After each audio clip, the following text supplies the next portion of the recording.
నీకు ఇష్టమైన ఫుడ్ ఏమైనా తినేసి వద్దాము అని. బయట ఫుడ్ తింటాను బాగా చెప్పావు.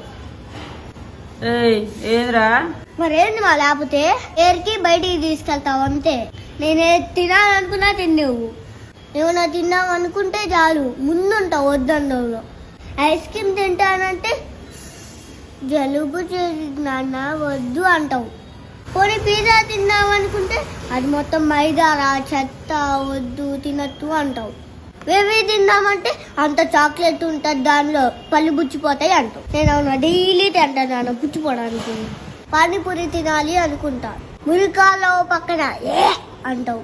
తినాలి అన్న ఆశ కూడా చచ్చిపోద్ది. సమోసా తినాలనుకుంటా ఆయిల్ చూడ అంత బ్లాక్ ఉందో అంటావు. ఏది తినాలనుకున్నా నీ దగ్గర రీజన్ ఉంటుంది వద్దని చెప్పడానికి.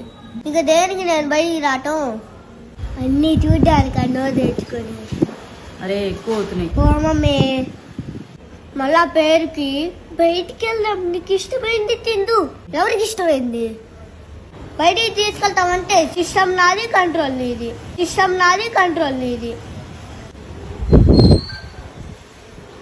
మీ ఇంట్లో కూడా ఇంతేనా? మీ పేరెంట్స్ కూడా బయటికి తీసుకెళ్తారు వాళ్ళకి నచ్చినది అనమంటారు. ఇంకా దేనికి మనల్ని బయటికి తీసుకెళ్దాం?